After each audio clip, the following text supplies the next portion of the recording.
ভোজন। এবার ভোজন সংগ্রহ করার জন্য মানুষ কি না করেন, সব সময় চেষ্টা করতে থাকেন। ফসল উৎপাদনের জন্য অনেক পরিশ্রম করতে থাকেন, কিন্তু অনেক সময় অনেক পরিশ্রম করার পরেও ফসল ভালো উৎপাদন হয় না। এর কারণ কি? কারণ হলো এটাই যে আপনি পরিশ্রম হয়তো অনেক করেছেন, কিন্তু আপনার নজর তো সেই বীজের দিকে ছিলই না যা আপনি রোপণ করেছেন। সেই জন্য সব সময় কোনো বীজ রোপণ করার আগে তাকে পরখ করে দেখুন, তা অত্যন্ত আবশ্যক। আর সেইভাবেই যখনই কোনো কর্মের প্রশ্ন আসে, তাহলে সেখানে শুধুমাত্র পরিশ্রম যথেষ্ট নয়। সেই কাজের প্রতি আপনার কর্তব্য কি, আপনার উদ্দেশ্য কি, সেটা জানা হলো অত্যন্ত গুরুত্বপূর্ণ। তাই কর্ম করুন, কিন্তু সেই কর্মের প্রতি আপনার যা উদ্দেশ্য তার মাহাত্ম্য বুঝতে চেষ্টা করুন। তাহলে আসুন আমার সাথে ভালোবেসে বলুন, রাধা রাধা।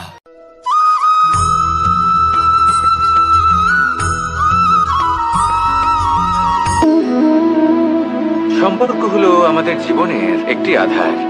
কিছু সম্পর্ক এমন যা আমরা জন্মসূত্রে লাভ করি, যেমন পরিবার, মা, বাবা। কিছু সম্পর্ক আছে যা আমরা জীবনে অর্জন করে থাকি, তা সে প্রেমের হোক, স্নেহের হোক বা বন্ধুত্বের। এই সকল সম্পর্ক লাভ করার বা গড়ে তোলার 5টি ধাপ রয়েছে। প্রথম ধাপ, কোনো ব্যক্তির সাথে আলাপ হওয়া, তার সাথে কথা বলা বা তাকে দেখা। দ্বিতীয় ধাপ, সে ব্যক্তিকে আমাদের ভালো লাগা। তৃতীয় ধাপ, আমাদের এটা চাইতে শুরু করা যে জীবনে এই ব্যক্তি যেন আমাদের বন্ধু হন, আমাদের জীবনে থাকেন, বা আমাদের কাউকে ভালোবেসে ফেলা। আর এটা আমাদের ভাবা বা চাওয়া যে সেই ব্যক্তি যেন আজীবন আমার সাথে থাকেন, আমার জীবনে আমার সাথী হয়ে। চতুর্থ ধাপ, লাভ করা। এবার এই ধাপটি অনেক মানুষের পক্ষেই খুবই সরল হয়, বড়ই সরল ভাবে নিজেদের সঙ্গীকে লাভ করে থাকেন। কিছু মানুষের জন্য এই ধাপ অত্যন্ত কঠিন হয়ে থাকে। অনেক প্রতিকূল পরিস্থিতির উপর জয়লাভ করে তারা সঙ্গীকে লাভ করেন, কিন্তু লাভ অবশ্যই করেন। এরপরে আসে পঞ্চম, অন্তিম এবং সব থেকে গুরুত্বপূর্ণ ধাপ। সেটা হলো সেই সম্পর্ক পালন করা। এটা হলো এমন এক বিষয় যা প্রত্যেক মানুষের শেখা উচিত। যদি ব্যক্তি নিজের জীবনে সম্পর্ক রক্ষা করতে শিখে যান, তবে প্রত্যেক সম্পর্ক তার জীবনকে স্বর্গ করে তুলবে। আসুন আর আমার সাথে ভালোবেসে বলুন, রাধা রাধা।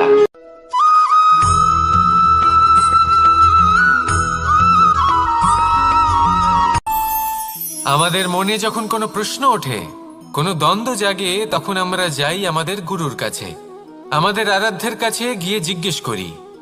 এইভাবেই একদিন আমি পৌঁছলাম আমার আরাধ্যের কাছে, আমার মহাদেবের কাছে, আর ওনাকে প্রশ্ন করলাম যে মহাদেব, জীবনে আনন্দ পাওয়ার, উৎসব পালনের, প্রেম ভাগ করে নেবার, জীবনকে উপভোগ করে নেওয়ার সর্বশ্রেষ্ঠ সময় কোনটা? মহাদেব হাসলেন আর উনি বললেন, জীবনে উৎসব পালনের সব থেকে শ্রেষ্ঠ দিন হলো মৃত্যুর ঠিক আগের দিনটা। প্রেম ভাগ করে নেওয়ার সব থেকে শ্রেষ্ঠ মুহূর্ত হলো মৃত্যুর ঠিক আগের মুহূর্ত। জীবনকে উপভোগ করে নেওয়ার সর্বশ্রেষ্ঠ প্রহর হলো মৃত্যুর 1 প্রহর পূর্বে। তখন আমি চমকে গেলাম। আমি বললাম, কিন্তু মহাদেব, মৃত্যু তো অনিশ্চিত, আমরা জানিও না কবে আমাদের মৃত্যু হবে। মহাদেব আবার হাসলেন।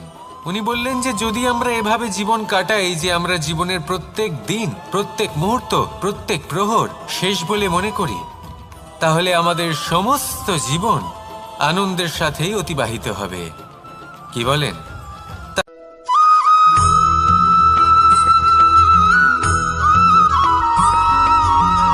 এই সংসারে কোনো বস্তু হোক বা ব্যক্তি হোক, তার একার গুরুত্ব কিন্তু খুব বেশি নয়। একটা উদাহরণ হিসেবে বৃষ্টির ফোঁটাকে ভেবে দেখুন। যদি একটি বৃষ্টির ফোঁটা হয় তাহলে তার খুব বেশি গুরুত্ব থাকে না, কিন্তু যখন সহস্র বৃষ্টির ফোঁটা মেঘের মধ্যে দিয়ে ঝরে পড়ে তখন সেটা বর্ষার রূপ ধারণ করে। সেই বর্ষা যা এই প্রকৃতিকে শান্ত করে। সেইভাবেই পাথরের ছোট টুকরো, তার খুব বেশি গুরুত্ব থাকে না, কিন্তু যখন অসংখ্য পাথরের টুকরো একত্রিত হয় তখন তা পর্বতের আকার ধারণ করে। সেইভাবেই কিছু মানুষ যখন একত্রিত হন তখন তৈরি হয় পরিবার, কিছু পরিবার যখন একত্রিত হয় তখন তৈরি হয় সমাজ, যখন অনেক সংখ্যক সমাজ একত্রিত হয় তখন তৈরি হয় রাজ্য। এবার এই রাজ্যের সবথেকে গুরুত্বপূর্ণ ব্যক্তি হতে পারেন রাজা, কিন্তু তাও সেই রাজা একা কিছু করতে পারেন না। যুদ্ধ লড়ার সময় তারও নিজের সৈন্যদলকে প্রয়োজন পড়ে। কিন্তু এই সংসারে এমন একজন ব্যক্তি আছেন যিনি একাই সব কাজ করতে থাকেন, এবং সেই ব্যক্তি হলেন মা। আমাদের জীবনে একজন পিতার ভূমিকা কিন্তু নিঃসন্দেহে অমূল্য, কিন্তু আমাদের সকলের জীবনে যে ভূমিকা একজন মায়ের তা অন্য কারোর থাকে না। একজন মা একাই সন্তানকে বড় করতে পারেন, সংস্কারী করে তুলতে পারেন, তার জন্য পরিশ্রম করেন। আর এত কিছু কাজ করার পরেও তার কাজের জন্য তিনি প্রশংসা অবশ্য পান না। উল্টে যদি সেই সন্তান অনুচিত পথে চালিত হয়, অনুচিত কর্ম করে, তখন সেই মাকেই অপবাদের পাত্র হয়ে উঠতে হয়। আমাদের জীবনে মায়ের যোগদান কতটা সেটা বুঝুন। আপনাকে বড় করে তোলার জন্য উনি কতটা পরিশ্রম করেছেন সেটা বুঝুন। আজ থেকে, এখন থেকে, এই মুহূর্ত থেকে মাকে সম্মান করতে শিখুন। যখন সময় পাবেন, যখন সুযোগ হবে, তখন তার প্রশংসা করুন, ওনারও ভালো লাগবে। আর মায়ের এই মমতার জন্য, তার এই ভূমিকার জন্য আসুন সবাই মিলে আমরা তাকে প্রণাম করি, আর সকলে মিলে ভালোবেসে বলি, রাধা রাধা।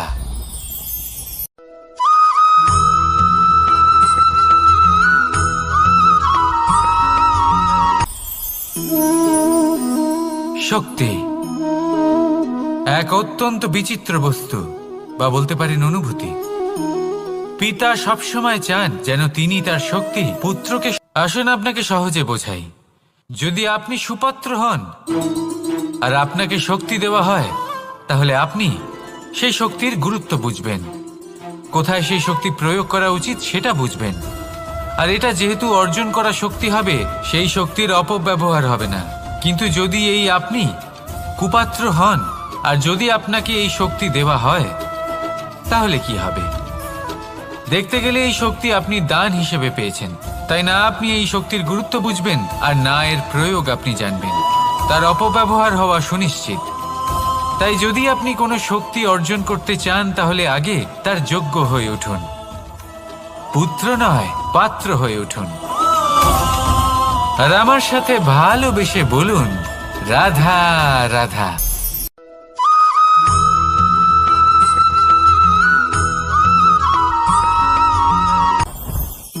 জীবনে কিছু শেখা অত্যন্ত গুরুত্বপূর্ণ। এবার কি কি শিখতে হবে সেই সব শেখানোর জন্য অনেক শিক্ষক রয়েছেন, কিন্তু কি শিখবেন না আর কি করবেন না, এটা আমাদের নিজের অভিজ্ঞতা দিয়ে শিখতে হয়। কিন্তু তার মানে এটা নয় যে যদি আপনাকে শিখতে হয় যে আগুনের তাপ কতটা, আপনাকে আগুনের মধ্যে হাত দিতে হবে। না, অন্য কারোর অভিজ্ঞতা দ্বারাও শিখতে পারেন। প্রশ্ন শুধুমাত্র একটাই যে আপনি কি শিখতে চান নাকি চান না। যদি আপনি এটাই ভাবেন যে আমি শুধুই নিজের অভিজ্ঞতা দ্বারাই শিখতে চাই, তাহলে জীবনকাল ছোট মনে হবে, অনেক কিছুই শিখতে পারবেন না। তাই নিজের সাথে সাথে বড়দের অভিজ্ঞতা দ্বারাও শেখা শুরু করে দিন। এই সংসারের অভিজ্ঞতা দ্বারা শিখতে শুরু করে দিন। আর এটা নিশ্চিত রূপে শেখা আবশ্যক যে কখন কি করবেন না, কোথায় থামতে হবে আর কোথায় থামবেন না। তাহলে আসুন আর আমার সাথে ভালোবেসে বলুন, রাধা রাধা।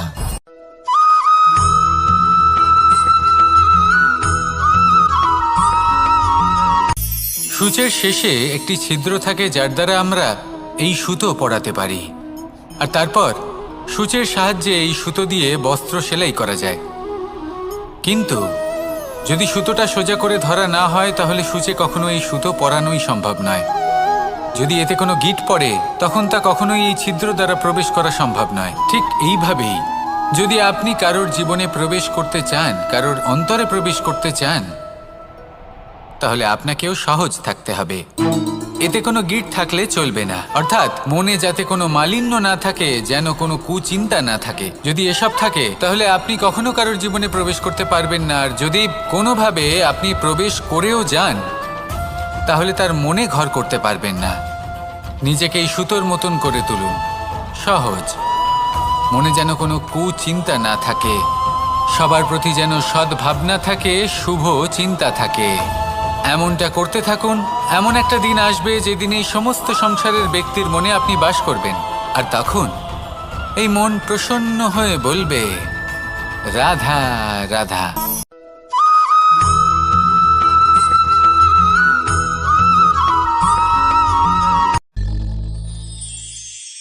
শিশিরের বিন্দু পাতার ওপর পড়ে আর তার গায়ে লেগে থাকে। পাতা তাকে শুষে নিতে পারে না, আর শেষ পর্যন্ত সে ঝরে পড়ে যায়। অন্যদিকে রয়েছে মেঘ এবং চাতক। এদের মধ্যে অনেক দূরত্ব থাকে। মেঘ থাকে আকাশে আর চাতক থাকে ধরিত্রীতে। কিন্তু যখন এই মেঘ থেকে বৃষ্টি ঝরে পড়ে, এই চাতক কিন্তু সেই জলই পান করে, নয়তো সে তৃষ্ণার্ত থেকে যায়। এবার অন্যদিকে দেখলাম শিশির বিন্দু আর পাতার এই সম্পর্ক। এরা খুব কাছাকাছি থাকে, ঘনিষ্ঠও থাকে। অন্যদিকে রয়েছে মেঘ এবং চাতকের সম্পর্ক, যাদের মধ্যে অনেক দূরত্ব থাকা সত্ত্বেও তারা খুব ঘনিষ্ঠ, তাই না? এই সারমর্ম খুব সরল। এই নৈকট্য, এই দূরত্ব, তা আপনার সম্পর্কে প্রভাব কিছুতেই ফেলতে পারে না। এই নৈকট্য, এই দূরত্ব, এইসব হলো শুধুমাত্র মনের ব্যাপার। কখনো আপনি অনুভব করেছেন আপনি কারোর থেকে অনেক অনেক দূরে আছেন, অনেক দূরে আছেন, তাও সেই ব্যক্তির প্রতি আপনি টান অনুভব করেন। সেখানে আপনি কারোর সাথে প্রত্যেক দিন অতিবাহিত করেন, সমস্ত জীবন অতিবাহিত করেন, সব থেকে বেশি সময় তার সাথে অতিবাহিত করেন, তাও তার প্রতি সেই টান অনুভব করেন না। এই সংকেত হলো মনের দূরত্বের। তাহলে মনের এই দূরত্ব দূর করুন আর আমার সাথে।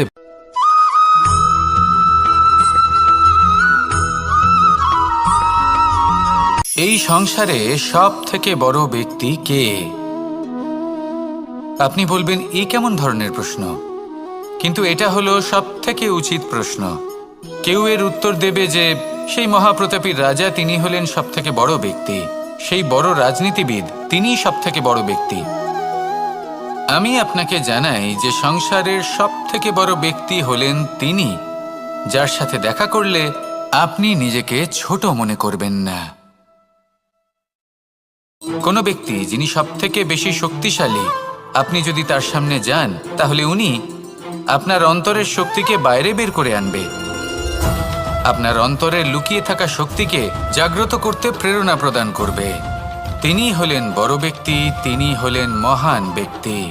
তিনি নন যিনি নিজের বল এবং ঐশ্বর্য দ্বারা আপনাকে তার সামনে ছোট প্রমাণ করবেন। এবং সেই জন্য মহাদেব আমার আরাধ্য হলেন আমার খুব প্রিয়। কারণ রাজা হোক বা ফকির, কেউ যদি ওনার সামনে যান তাহলে সে নিজেকে ছোট মনে করেন না। আপনিও যদি জীবনে অনেক বড় হতে চান তাহলে কাউকে কখনো নিজেকে ছোট মনে করতে দেবেন না। তার অন্তরে বড় হয়ে ওঠার প্রেরণা প্রদান করুন। আসুন আমার সাথে ভালোবেসে বলুন, রাধা রাধা।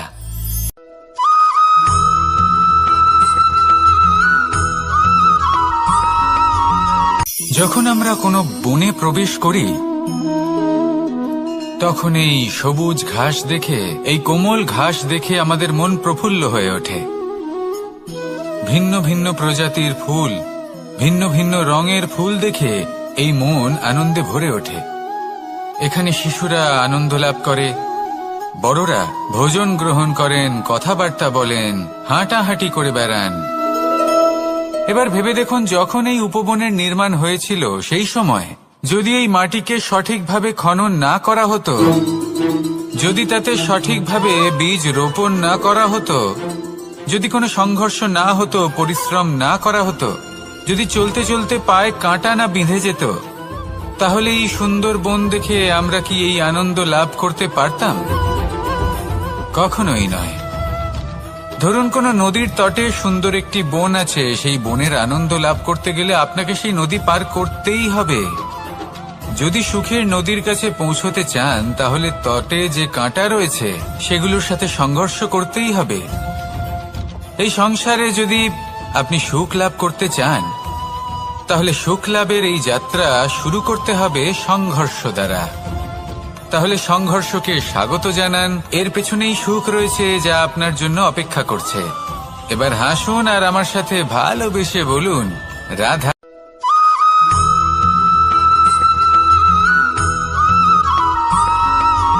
কথায় আছে, প্রত্যেক পুত্র তার পিতার প্রতিচ্ছবি হয়, আর সমস্ত প্রতিচ্ছবি চায় যেন সে তার অস্তিত্ব প্রাপ্ত করতে পারে। পুত্র চায় সে যেন তার পিতার মতো হয়, বা কখনো কখনো তার থেকেও শ্রেষ্ঠ হয়। সেটা কোনো অনুচিত ব্যাপার নয়। অনুচিত তখন হয় যখন পুত্র নিজের পিতার মতো হবার স্বপ্ন পূরণ করতে গিয়ে বা তার থেকেও শ্রেষ্ঠ হওয়ার স্বপ্ন পূরণে অনুচিত পথের আশ্রয় নেয়। কারণ তারপরে সে তার পিতার গুণগুলি আত্মসাৎ করতে চায় না। সে শুধুই এটা চায় যে সংসারের চোখে যেন আমি শ্রেষ্ঠ প্রমাণিত হই। এটা অনুচিত। সংসারে এমন অনেক মানুষ আছেন যারা এই কারণে শ্রেষ্ঠ হওয়ার চেষ্টা করেন যাতে তার পরিবারের তার পিতার সম্মান বৃদ্ধি পায়। এমনও মানুষ থাকেন, আর এটাই হলো পার্থক্য উদ্দেশ্যের।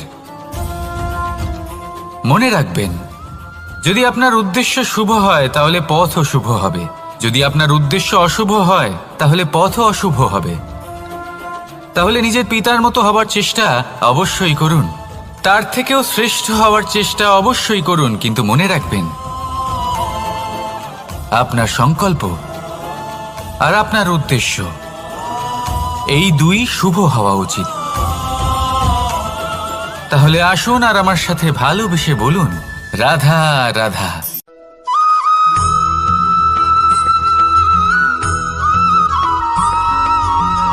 পিতা আর পুত্রের সম্পর্ক অত্যন্ত মধুর হয়ে থাকে। পিতা স্বপ্ন দেখেন, তাকে পূর্ণ করার সকল সম্ভাব্য চেষ্টা করেন, কিন্তু তাও অনেক সময় ওনার স্বপ্ন অপূর্ণ থেকে যায়।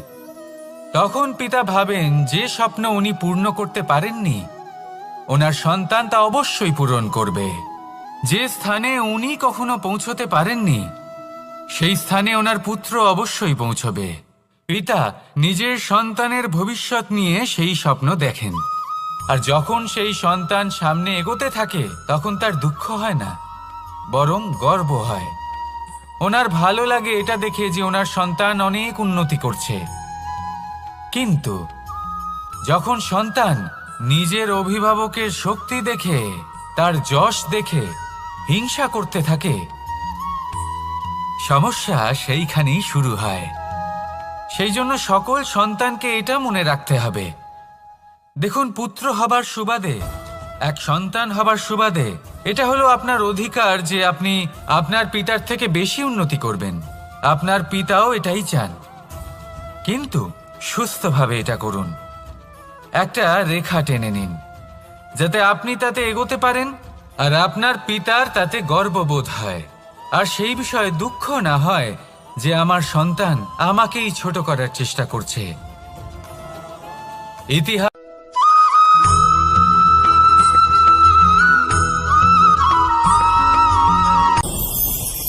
ভয়ের সাথে আমরা সবাই পরিচিত, কষ্টও আমরা সবাই পেয়েছি। কখনো কখনো আমরা অসুস্থ হয়ে পড়ি, আর এমন সময় হলে মাতার মমতা, কখনো বাবার স্নেহ, কখনো বন্ধুদের পাশে থাকার অনুভূতি আমাদের রোগ নিরাময়ে সাহায্য করে। কখনো যদি আমরা নিরাশ হয়ে পড়ি, তখন যদি আমাদের কোনো আপনজন আমাদের দুটো ভালো কথা বলে, তখন আমাদের মনোবল বেড়ে যায়। ঠিক তেমন সংসারের এই রঙ্গমঞ্চে যদি আপনি পীড়িত অনুভব করেন, কিছু শুভ কথা আলোচনা করুন, কিছু স্তুতি গান করুন, কিছু মুহূর্তের জন্য হলেও নিজের ইষ্টদেবের কথা স্মরণ করুন আর প্রার্থনা করুন। সাহস বাড়বে, শক্তিও বৃদ্ধি পাবে এবং সামনে এগিয়ে চলার পথও দেখতে পাবেন। তখন এই মন প্রসন্ন হয়ে বলবে, রাধা রাধা।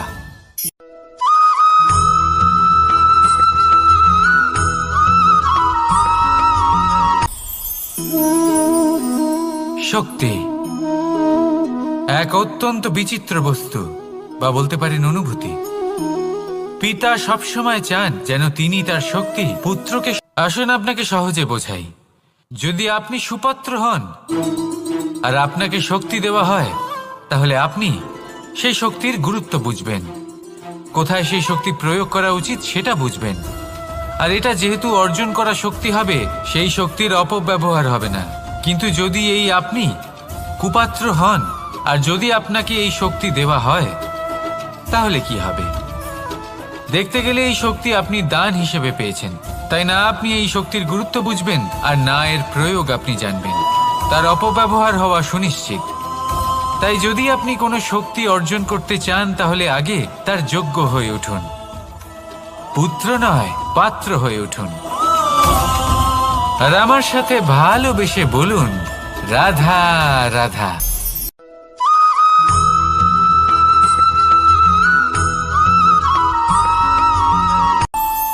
আমাদের মনে যখন কোনো প্রশ্ন ওঠে, কোনো দ্বন্দ্ব জাগে, তখন আমরা যাই আমাদের গুরুর কাছে, আমাদের আরাধ্যের কাছে গিয়ে জিজ্ঞেস করি। এইভাবেই একদিন আমি পৌঁছলাম আমার আরাধ্যের কাছে, আমার মহাদেবের কাছে, আর ওনাকে প্রশ্ন করলাম যে মহাদেব, জীবনে আনন্দ পাওয়ার, উৎসব পালনের, প্রেম ভাগ করে নেবার, জীবনকে উপভোগ করে নেওয়ার সর্বশ্রেষ্ঠ সময় কোনটা? মহাদেব হাসলেন আর উনি বললেন, জীবনে উৎসব পালনের সবথেকে শ্রেষ্ঠ দিন হল মৃত্যুর ঠিক আগের দিনটা। প্রেম ভাগ করে নেওয়ার সবথেকে শ্রেষ্ঠ মুহূর্ত হল মৃত্যুর ঠিক আগের মুহূর্ত। জীবনকে উপভোগ করে নেওয়ার সর্বশ্রেষ্ঠ প্রহর হল মৃত্যুর এক প্রহর পূর্বে। তখন আমি চমকে গেলাম। আমি বললাম, কিন্তু মহাদেব, মৃত্যু তো অনিশ্চিত, আমরা জানিও না কবে আমাদের মৃত্যু হবে। মহাদেব আবার হাসলেন। উনি বললেন যে যদি আমরা এভাবে জীবন কাটাই যে আমরা জীবনের প্রত্যেক দিন, প্রত্যেক মুহূর্ত, প্রত্যেক প্রহর শেষ বলে মনে করি, তাহলে আমাদের সমস্ত জীবন আনন্দের সাথেই অতিবাহিত হবে। কি বলেন?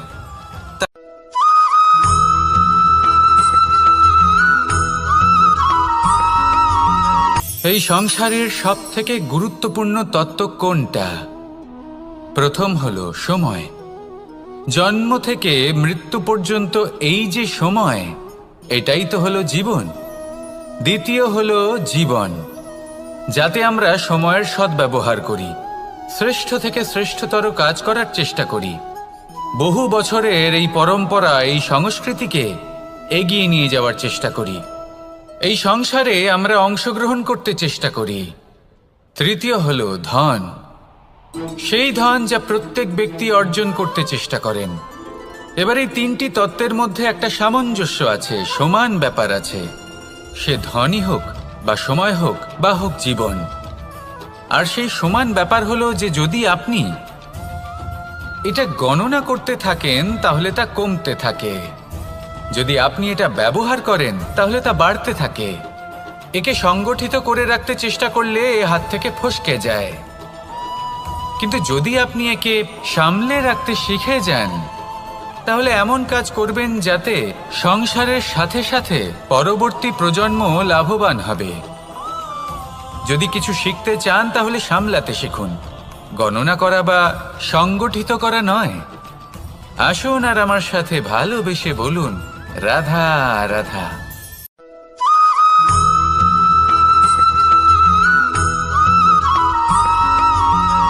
যখন আমরা কোনো বনে প্রবেশ করি, তখন এই সবুজ ঘাস দেখে, এই কোমল ঘাস দেখে আমাদের মন প্রফুল্ল হয়ে ওঠে। ভিন্ন ভিন্ন প্রজাতির ফুল, ভিন্ন ভিন্ন রঙের ফুল দেখে এই মন আনন্দে ভরে ওঠে। এখানে শিশুরা আনন্দ লাভ করে, বড়রা ভোজন গ্রহণ করেন, কথাবার্তা বলেন, হাঁটাহাঁটি করে বেড়ান।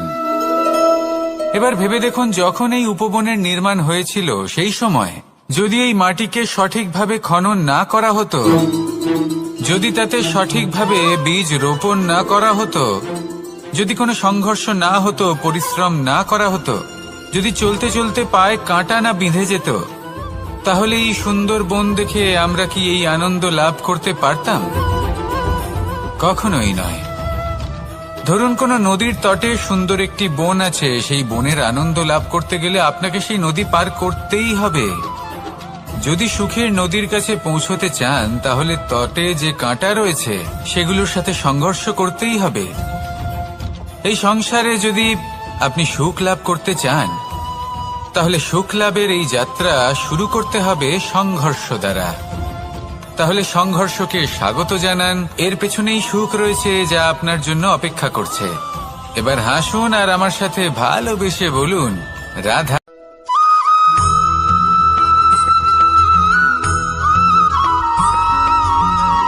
পুরুষার্থ। শাস্ত্রে 4 ধরনের পুরুষার্থের কথা বলা হয়েছে। প্রথম হলো ধর্ম। আপনি কি জানেন এই ধর্ম আসলে কি? আপনার কি মনে হয় ধর্ম আসলে কি? কোনো বিশেষ ঈশ্বরকে মানাই কি ধর্ম বলা হয়? নাকি কোনো বিশেষ রীতি পালন করাই হলো ধর্ম? নাকি কোনো বিশেষ সাহিত্যকে সর্বশ্রেষ্ঠ মনে করাই হলো ধর্ম? না, ধর্ম হলো সেটা যাকে ধারণ করা যেতে পারে। আর ধারণ শুধু সেটাই করা যায় যা পবিত্র। পবিত্র শুধু তাকেই বলা হয় যা নিঃস্বার্থ, যার মধ্যে শাসন করার কোনো ইচ্ছে নেই, যা সরলভাবেই প্রবাহমান, জল এবং বায়ুর মতো। যখন কোনো ব্যক্তি ধর্মকে ধারণ করেন এবং সেই ধর্ম সেই ব্যক্তিকে রক্ষা করে, তখন তাকে ধর্ম বলা হয়। ধর্ম যা রক্ষা করে অহংকার থেকে, খারাপ চিন্তার হাত থেকে। সেই জন্য পুরুষার্থ গড়ে তোলার আগে, ধর্ম পালন করার আগে ধর্মের প্রকৃত অর্থ কি সেটা বুঝে নিন। এটা জেনে রাখুন যে সমস্ত ধর্মের আধার, সমস্ত ধর্মের ভিত শুধুমাত্র ভালোবাসা। আসুন আর এই ভালোবাসার সাথেই বলুন, রাধা রাধা।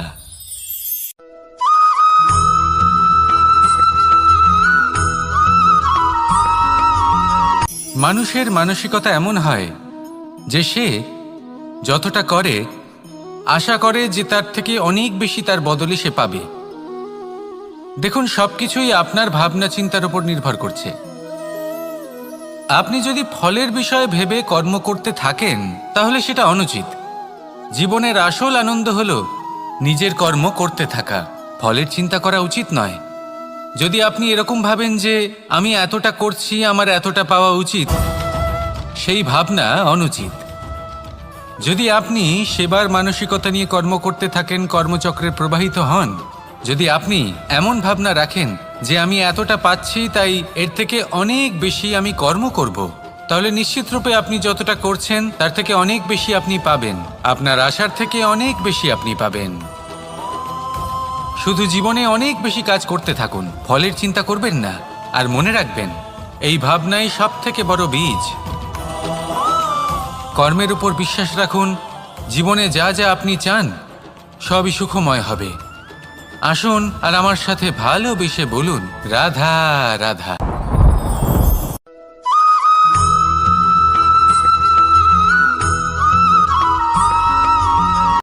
সংসারে আমাদের জীবনে যখন কোনো সুখ বা দুঃখ আসে, তার জন্য আমরা কাউকে না কাউকে অবশ্যই দায়ী করে থাকি, তাই না? এই ব্যক্তি আমাদের সাথে এরকম কাজ করেছেন, তাই আমার সাথে এমন হলো। ওই ব্যক্তি যদি এমনটা না করতেন, তাহলে আজ আমি ওই স্থানে পৌঁছতে পারতাম। সবই আপনার দৃষ্টিভঙ্গির ওপর নির্ভরশীল। আর যদি আপনার দৃষ্টিভঙ্গি এমন হয়, তাহলে তা অনুচিত। সত্যি কথা বলতে, এই সংসারে ভিন্ন ভিন্ন ধরনের মানুষ আছে। এটা আপনার ওপর নির্ভর করছে কিভাবে তাদের স্বাগত জানাবেন। একবার ভাবুন, আমি আমার দুটো হাত সামনে নিয়ে এলাম, দুটো মুঠো খুলে দিলাম। দুই প্রকারের মানুষ আসবেন, কিছু না কিছু দিয়ে যাবেন। এই মুঠো যদি আমি বন্ধ করে দিই, তাহলে না কেউ আমাকে কিছু দিতে পারবে, না আমার কিছু যাবে আসবে। নিশ্চয়ই বুঝতে পারছেন এই দুই ধরনের ব্যক্তি কারা এবং তারা কি দিয়ে যান। আমি যদি নিজের মুঠো খুলে দিই, তাহলে কিছু ভালো মানুষ আসবেন, আমাকে আনন্দ, সন্তুষ্টি, জ্ঞান প্রদান করে যাবেন, ভালো অভিজ্ঞতা দিয়ে যাবেন।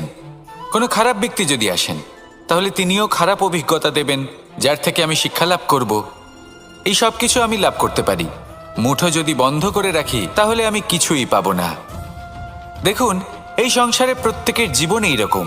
প্রত্যেকের জীবনে সবকিছুই আছে, ভালো খারাপ দুই মানুষই আছে, ভালো অভিজ্ঞতা আছে, খারাপ অভিজ্ঞতা আছে। নির্ভর করছে আপনার উপর যে আপনি কি করবেন, এনাদের স্বাগত কিভাবে জানাবেন, কার থেকে কি বুঝবেন, কি শিখতে পারবেন, আর কোন দৃষ্টিভঙ্গি নিয়ে অগ্রসর হবেন। এটাই নির্ধারণ করবে যে আপনার জীবন কেমন হবে। আসুন আমার সাথে ভালোবেসে বলুন, রাধা রাধা।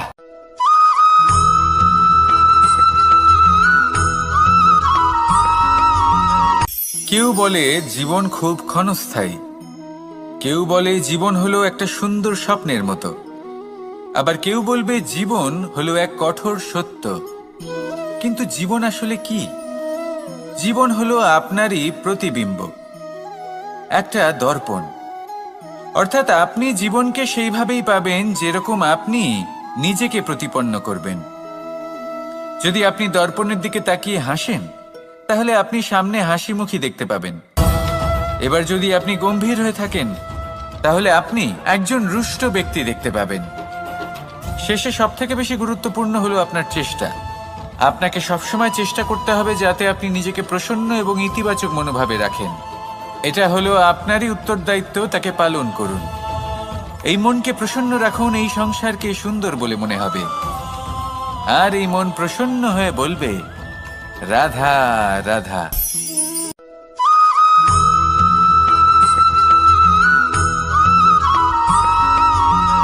আপনি কখনো কোনো বাজকে নিজের বাসা বানাতে দেখেছেন?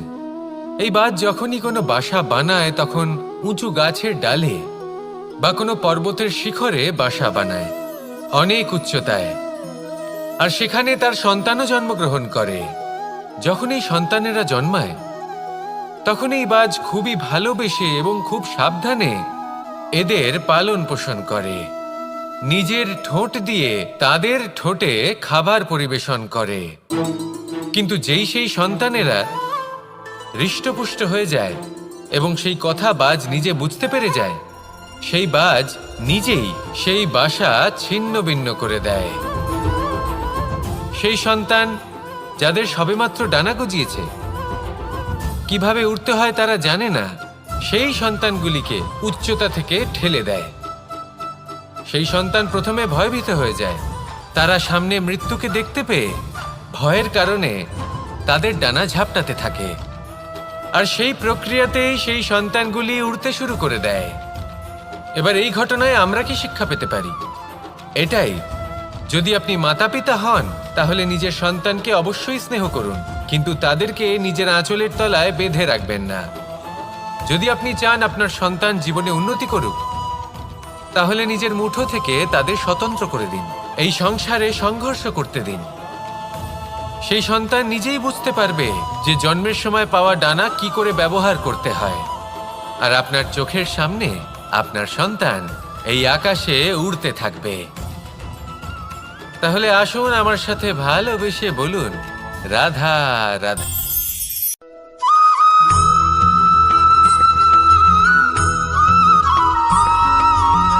এবার অনেক সময় মানুষের মনে এরকম প্রশ্ন আসে যে এই সংসারে সবথেকে বড় বিপদ কি? কেউ বলে ধর্ম সংকট, আবার কেউ বলে প্রাণের উপর আসা সংকট। প্রত্যেক মানুষের জীবনে বিভিন্ন সংকট আসে, আর এই সমস্ত সংকট অত্যন্ত বিচিত্র হতে পারে। এই সমস্ত সংসার হলো সংকট দ্বারা পরিপূর্ণ। ঠিক আছে, আপনাকে একটা উদাহরণ দিই। একজন ধনী ব্যক্তি, এবার ওনার জীবনে সংকট কি হতে পারে? সংকট এটাই যে কেউ তার সম্পত্তি চুরি না করে নেয়। আমরা বুঝতে পারছি। এবার একজন চোর, তার জীবনে সংকট কি হতে পারে? যে চুরি করার সময় সে যদি তার একটা কাশি চাপতে না পারে, তাহলে সে ধরা পড়ে যেতে পারে, ঠিক কিনা? আবার অনেক সময় এমনও হয় যে যার জন্য আমি সংকট, সেও আমার কাছে সংকট। যেমন এই পরিস্থিতিতে দেখুন, সংকট হলো সংকট, এ তো জীবনে থাকবে, কিন্তু এর সম্মুখীন কিভাবে হওয়া যায়? খুব সরল। সব এটার ওপর নির্ভর করে, মনের ওপর। এই মনকে নিয়ন্ত্রণ করলে সব ঠিক থাকবে। এবার যদি ধনী ব্যক্তি মনকে নিয়ন্ত্রণ করে ফেলেন, নিজের অর্থের ব্যবহার শুভ কাজের জন্য, সমাজের সেবার জন্য বিকাশ করতে করেন, ওই অর্থকে একত্রিত করে না রাখেন, তাহলে চুরির সমস্যা, এই সংকট সেখানেই কেটে যাবে। এবার যদি কথা বলি সেই চোরের, তাহলে চোর যদি নিজের মনকে সংযত করে নেয়, যদি নিজের কর্মকে নিয়ন্ত্রণ করতে পারে, তাহলে এমন কোনো স্বর নেই, এমন কোনো স্বর নেই যা ওকে ধরা পড়তে বাধ্য করবে। সেই জন্য জীবনে সংকট যতই আসুক, যত বড়ই সংকট আসুক না কেন, কবচ হলো একটাই, আর এই কবচের নাম হলো আত্মনিয়ন্ত্রণ। নিজের মনকে নিয়ন্ত্রণে রাখতে শিখুন। এটা নিজের জীবনে প্রয়োগ করে তো দেখুন। যদি আপনি করতে পারেন, তবে আপনি দেখবেন যে সংকট তো জীবনে আসা যাওয়া করে, কিন্তু সেই সংকটগুলির সম্মুখীন আপনি এইভাবে করতে পারবেন। তাহলে সেটাই করুন, আর আমার সাথে ভালোবেসে বলুন, রাধা রাধা।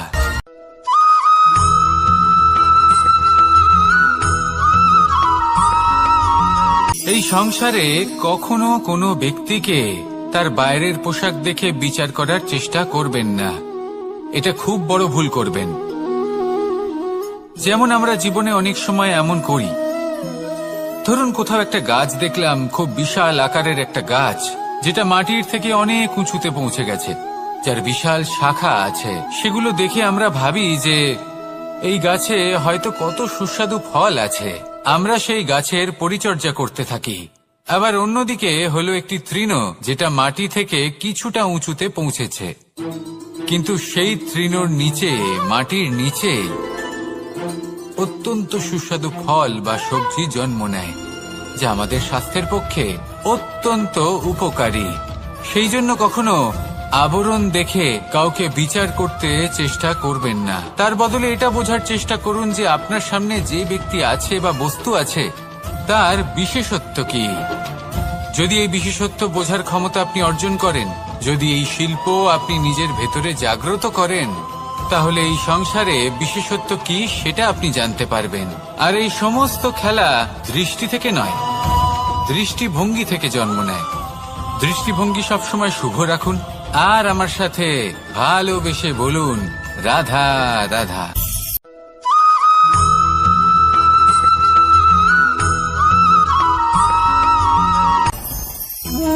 ভোজন।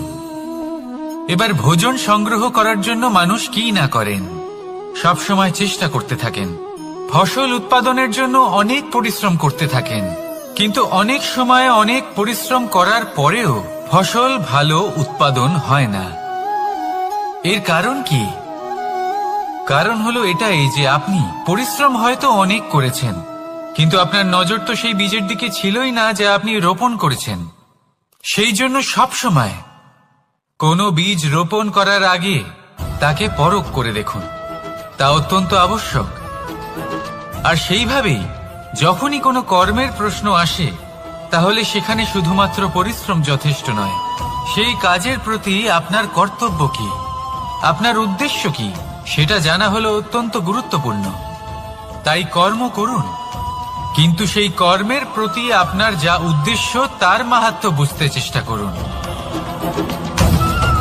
তাহলে আসুন আমার সাথে ভালোবেসে বলুন, রাধা রাধা।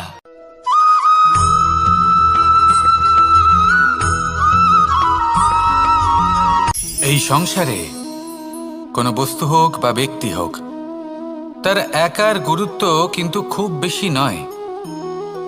একটা উদাহরণ হিসেবে বৃষ্টির ফোঁটাকে ভেবে দেখুন। যদি একটি বৃষ্টির ফোঁটা হয় তাহলে তার খুব বেশি গুরুত্ব থাকে না, কিন্তু যখন সহস্র বৃষ্টির ফোঁটা মেঘের মধ্যে দিয়ে ঝরে পড়ে তখন সেটা বর্ষার রূপ ধারণ করে। সেই বর্ষা যা এই প্রকৃতিকে শান্ত করে। সেইভাবেই পাথরের ছোট টুকরো, তার খুব বেশি গুরুত্ব থাকে না, কিন্তু যখন অসংখ্য পাথরের টুকরো একত্রিত হয় তখন তা পর্বতের আকার ধারণ করে। সেইভাবেই কিছু মানুষ যখন একত্রিত হন তখন তৈরি হয় পরিবার, কিছু পরিবার যখন একত্রিত হয় তখন তৈরি হয় সমাজ, যখন অনেক সংখ্যক সমাজ একত্রিত হয় তখন তৈরি হয় রাজ্য। এবার এই রাজ্যের সবথেকে গুরুত্বপূর্ণ ব্যক্তি হতে পারেন রাজা, কিন্তু তাও সেই রাজা একা কিছু করতে পারেন না। যুদ্ধ লড়ার সময় তারও নিজের সৈন্যদলকে প্রয়োজন পড়ে। কিন্তু এই সংসারে এমন একজন ব্যক্তি আছেন যিনি একাই সব কাজ করতে থাকেন, এবং সেই ব্যক্তি হলেন মা। আমাদের জীবনে একজন পিতার ভূমিকা কিন্তু নিঃসন্দেহে অমূল্য, কিন্তু আমাদের সকলের জীবনে যে ভূমিকা একজন মায়ের তা অন্য কারোর থাকে না। একজন মা একাই সন্তানকে বড় করতে পারেন, সংস্কারী করে তুলতে পারেন, তার জন্য পরিশ্রম করেন। আর এত কিছু কাজ করার পরেও তার কাজের জন্য তিনি প্রশংসা অবশ্য পান না। উল্টে যদি সেই সন্তান অনুচিত পথে চালিত হয়, অনুচিত কর্ম করে, তখন সেই মাকেই অপবাদের পাত্র হয়ে উঠতে হয়। আমাদের জীবনে মায়ের যোগদান কতটা সেটা বুঝুন। আপনাকে বড় করে তোলার জন্য উনি কতটা পরিশ্রম করেছেন সেটা বুঝুন। আজ থেকে, এখন থেকে, এই মুহূর্ত থেকে মাকে সম্মান করতে শিখুন। যখন সময় পাবেন, যখন সুযোগ হবে, তখন তার প্রশংসা করুন, ওনারও ভালো লাগবে। আর মায়ের এই মমতার জন্য, তার এই ভূমিকার জন্য আসুন সবাই মিলে আমরা তাকে প্রণাম করি, আর সকলে মিলে ভালোবেসে বলি, রাধা রাধা।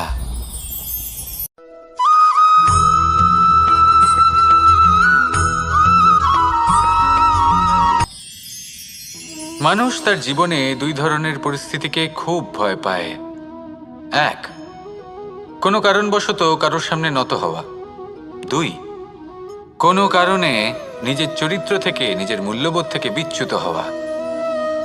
এবার কেন হয় এরকম যে কথায় কথায় কারোর সামনে নত হতে হয়?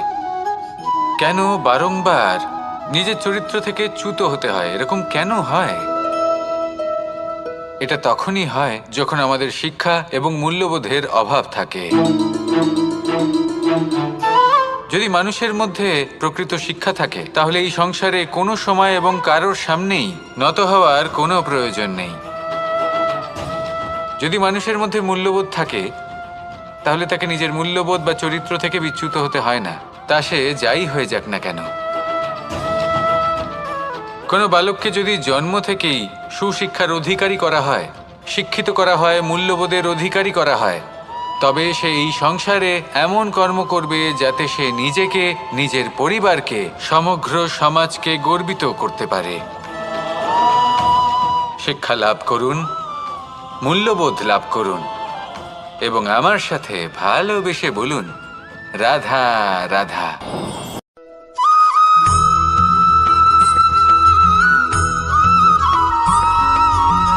এই সংসারে প্রত্যেক মানুষ এটাই চান যে তিনি যেন ধনবান হন, আর্থিক অবস্থা তার ভালো থাকে, ওনার বাড়িতে লক্ষ্মীর আগমন হয়। কিন্তু সেটা হবে কি করে, সেটাই হলো প্রশ্ন। কেউ বলেন যে যদি পরিশ্রম করো তাহলে ধন অর্জন সম্ভব, কেউ বলেন যে যদি বিদ্যা লাভ হয় তবেই ধন অর্জন সম্ভব, কেউ বলেন যে যদি বলশালী হও তবেই সম্পন্ন থাকবে। ভালো কথা, যদি তাই হয়ে থাকে তবে দিনমজুর সারা দিন পরিশ্রম করেন, তিনি কেন ধনী হন না? অনেকজন বিদ্বান মানুষ আছেন এই সংসারে, তারা কেন ধনবান হন না? অনেক সংখ্যক বলশালী ব্যক্তি আছেন, তাদের কাছে ধন নেই কেন? তাদের কেন ধনের অভাব হয়? আবার এমনও কিছু মানুষ আছেন যারা পরিশ্রম করেন, তারা দিনমজুর, কিন্তু তারা ধন অর্জন করতে পারেন। কিছু বিদ্বান ব্যক্তি আছেন যাদের কাছে অধিক মাত্রায় ধন রয়েছে। কয়েকজন বলশালী ব্যক্তি রয়েছেন যাদের কাছে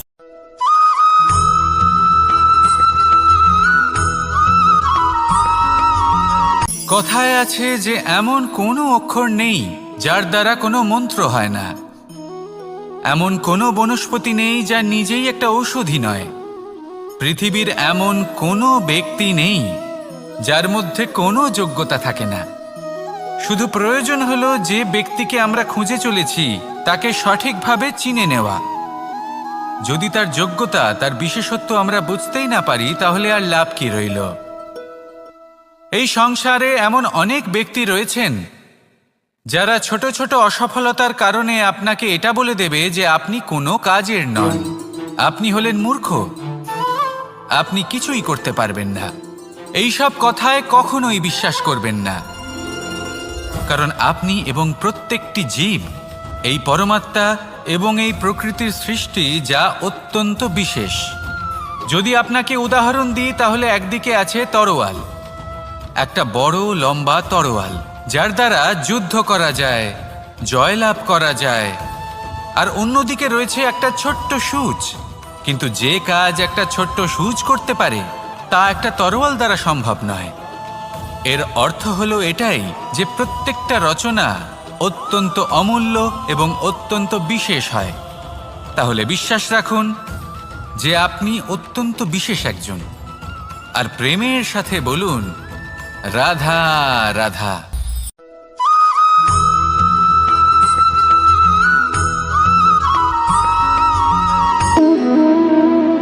সম্পর্ক হলো আমাদের জীবনের একটি আধার।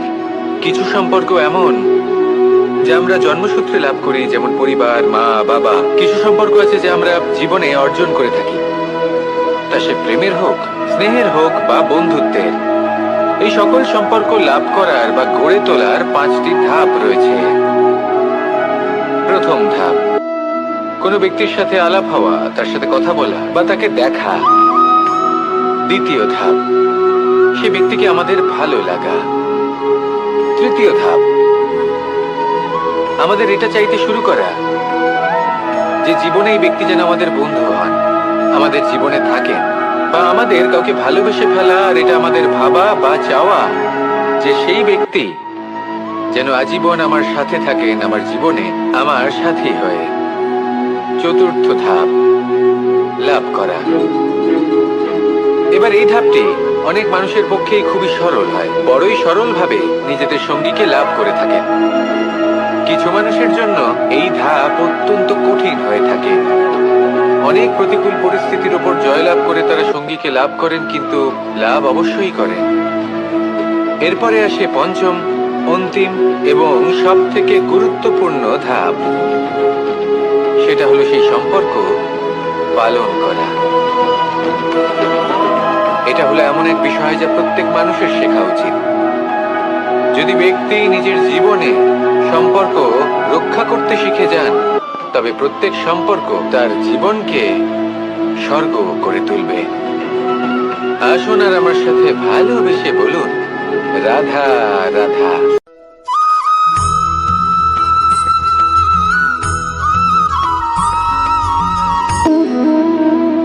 সম্পর্ক হলো আমাদের জীবনের একটি আধার। কিছু সম্পর্ক এমন যা আমরা জন্মসূত্রে লাভ করি, যেমন পরিবার, মা, বাবা। কিছু সম্পর্ক আছে যা আমরা জীবনে অর্জন করে থাকি, তা সে প্রেমের হোক, স্নেহের হোক বা বন্ধুত্বের।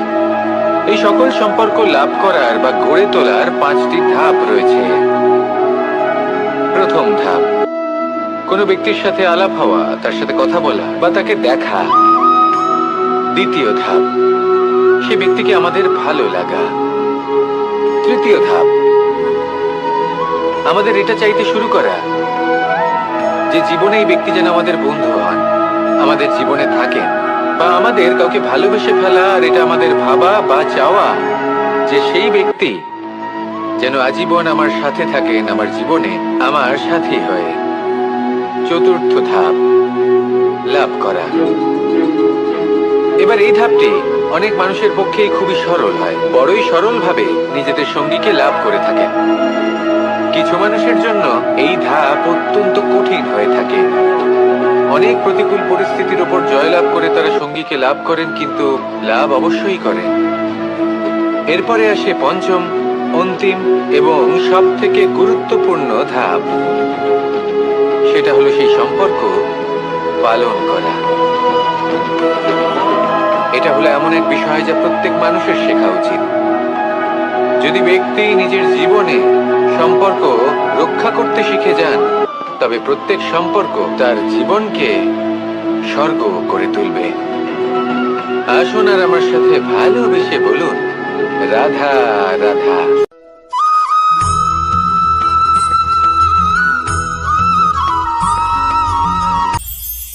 এটা হলো ধান গাছ। এর থেকে যে চাল উৎপন্ন হয় তা মানুষ গ্রহণ করেন। আর এটা কি? এ হলো জংলি ঘাস।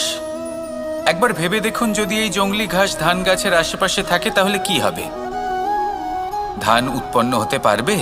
তা উৎকৃষ্ট হতে পারবে? আমরা কি তা গ্রহণ করতে পারবো? কখনোই নয়। এই জংলি ঘাস ধানকে নষ্ট করে দেবে, কিন্তু নিজে জীবিত থাকবে। এটাই হলো আজকের শিক্ষা। এই সংসারে যদি আপনি নীতির পথে চলতে চান, উচিত কর্ম করতে চান, সংসারকে সেবা করতে চান, তাহলে জংলি ঘাসের মতো ব্যক্তিদের থেকে সবসময় দূরে থাকতে হবে। সেই ব্যক্তি যারা দুর্নীতি এবং মিথ্যা দ্বারা পরিপূর্ণ, যাদের ব্যবহার অশুভ, যাদের অনেক অশুভ গুণ রয়েছে, তারা সঠিক নয়। সেই সকল ব্যক্তি যাদের চরিত্র অত্যন্ত দুষ্ট হয়, তারা হয় শুভ চরিত্রের ব্যক্তিকে একদম নষ্ট করে দেয়, নয় নিজের মতো বানিয়ে তোলে। তাই যদি আপনি নীতির পথে চলতে চান, এই সংসারের জন্য শুভ কর্ম করতে চান, তাহলে সেই সঙ্গ লাভ করুন যে সঙ্গ জ্ঞানে পরিপূর্ণ, যাদের মধ্যে অনেক গুণ আছে, যাদের থেকে প্রতিদিন কিছু শিখতে পারবেন। এমন ব্যক্তির সাথে জীবন অতিবাহিত করুন। দুরাচারীদের থেকে দূরে থাকুন। তবেই এই মন প্রসন্ন হয়ে বলবে, রাধা রাধা।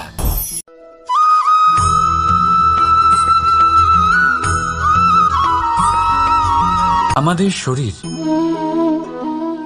প্রকৃতির সর্বশ্রেষ্ঠ রচনা। যে অঙ্গ প্রত্যঙ্গ আমরা লাভ করেছি, প্রত্যেকটির মধ্যে একটি নিজস্ব বার্তা রয়েছে। একটু ভেবে দেখুন, দুটি চোখ দিয়েছে দেখার জন্য, দুটি কান দিয়েছে শোনার জন্য, নাসিকাও আছে দুটি, দুটি হাত দিয়েছে দ্বিগুণ পরিশ্রম করার জন্য। কিন্তু জীব শুধুমাত্র একটি। তার উপরেও তীক্ষ্ণ বলিষ্ঠ দাঁত দিয়েছে তার রক্ষার জন্য। কখনো ভেবে দেখেছেন কেন?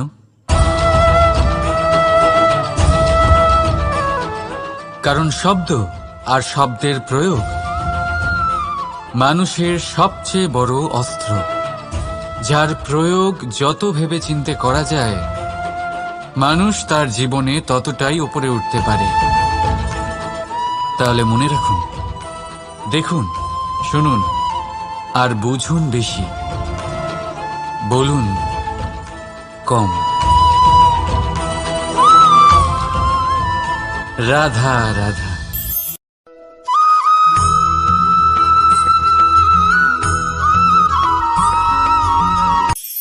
কখনো কোনো বাগানের কোনো বৃক্ষকে দেখেছেন যেখানে সুগন্ধি ফুল থাকে, রসালো ফল থাকে? তখন মন প্রফুল্ল হয়ে ওঠে, মন থেকে সেই বৃক্ষের প্রতি ভালোবাসা জন্মায়। কিন্তু যিনি বাগানের মালিক, শুধুমাত্র তিনিই জানেন যে কিভাবে এই বৃক্ষকে আগলে রাখতে হয়, কিভাবে তার পরিচর্যা করলে এতে সুন্দর সুগন্ধি ফুল হবে, রসালো ফল হবে। কখনো কখনো প্রয়োজনের থেকে বেশি রোদ পেলে এই বৃক্ষগুলি শুকিয়ে যায়, প্রয়োজনের থেকে কম রোদ পেলেও এই বৃক্ষ কিন্তু শুকিয়ে যায়। প্রয়োজনের থেকে কম জল যদি পায়, এই বৃক্ষ শুকিয়ে যেতে পারে। প্রয়োজনের থেকে অতিরিক্ত জল যদি পায়, তখনও এই বৃক্ষের শিকড়গুলি নষ্ট হয়ে যেতে পারে। এবার এটাই কিন্তু আমাদের সংসারের সাথেও হয়। আমাদের সংসারের সকল প্রতিভাশালী ব্যক্তি, যেমন লেখক, বিচারক, প্রবক্তা, যোদ্ধা, এদের সবার ক্ষেত্রে এই কথাটাই প্রযোজ্য।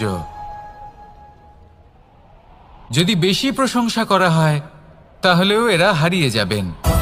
প্রয়োজনের থেকে বেশি যদি নিন্দা করা হয় তখনও তারা নত হয়ে পড়বেন।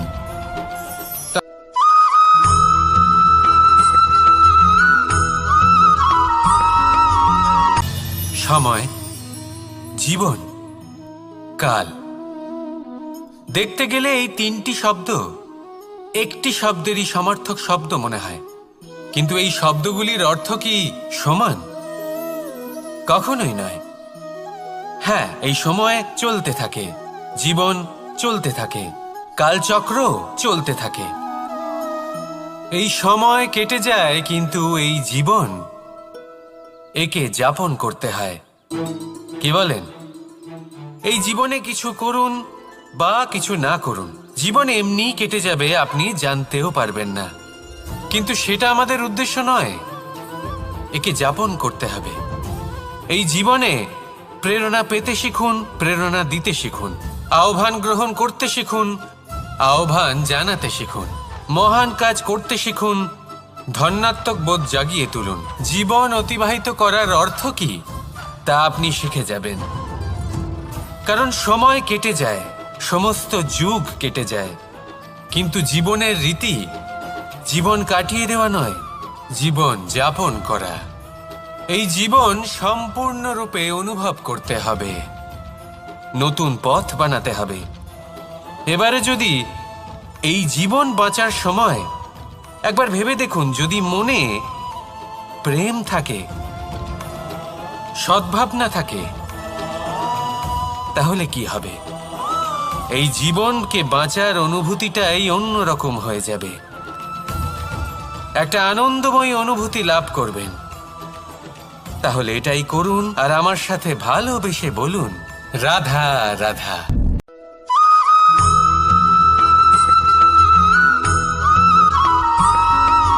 জীবনে যখন কোনো ব্যক্তি নিজের লক্ষ্য প্রাপ্তির জন্য নিরন্তর পরিশ্রম করতে থাকেন, চেষ্টা করতে থাকেন, তখন তিনি কষ্ট অনুভব করেন, কখনো শারীরিক কষ্ট, কখনো মানসিক কষ্ট। এবার উনি এটা ভাবতে থাকেন যে আমি কি উচিত করছি নাকি অনুচিত করছি।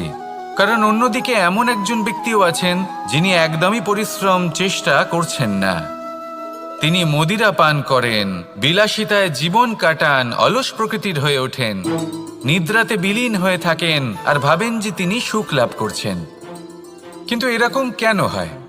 কারণ যখন আমরা সৎ পথে থাকি, উচিত পথে চলি, লক্ষ্য প্রাপ্ত করার জন্য চেষ্টা করতে থাকি, তখন আমাদের ভেতরে থাকা নেতিবাচক শক্তি এবং পাপ এই দেহকে ত্যাগ করে দেয়। আর এই অনুভূতিটাই আমাদের দুঃখের অনুভূতি দেয়, কষ্ট দেয়। এবার সেখানে যদি আমরা কুপথে চলি, অনুচিত পথে চলতে থাকি, তাহলে আমাদের ভেতরে থাকা পুণ্য এবং ধন্যাত্মক শক্তি আমাদের দেহ ত্যাগ করে দেয়। আর এই অনুভূতির কারণেই আমরা সুখ অনুভব করি। কিন্তু কখনো ভাববেন যে এই সুখ বেশি সময় পর্যন্ত থাকে না। সেই জন্য সবসময় মনে রাখবেন, যদি আপনি জানেন যে এটাই আপনার লক্ষ্য, এটাই উচিত পথ, শুভ পথ, তাতে নিরন্তরভাবে এগিয়ে যেতে চেষ্টা করতে থাকুন। এই কষ্ট আপনাকে সুখের পরাকাষ্ঠায় কখন পৌঁছে দেবে তা আপনি জানতেই পারবেন না। আসুন আমার সাথে ভালোবেসে বলুন, রাধা রাধা।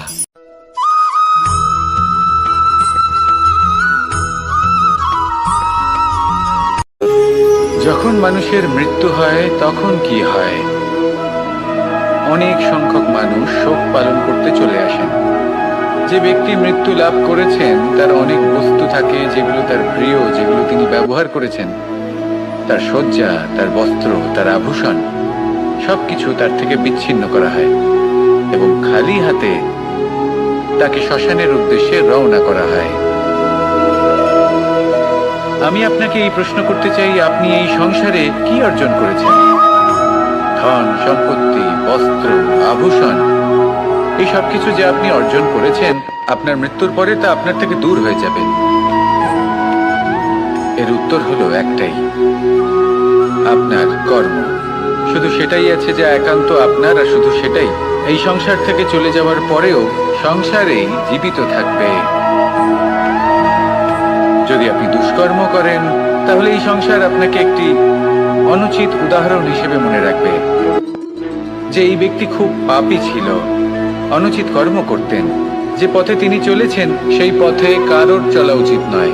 সেখানেই যদি আপনি সৎকর্ম করেন, তাহলে সংসার চিরকাল এটাই বলবে যে খুব ভালো মানুষ ছিলেন, সবাইকে ভালোবাসতেন, সবাইকে সাহায্য করতেন, আমার খুব প্রিয় মানুষ ছিলেন। এটাই হলো শ্রেষ্ঠ কর্ম।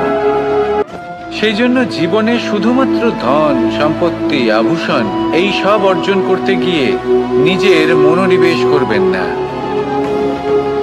শ্রেষ্ঠ কর্ম করুন।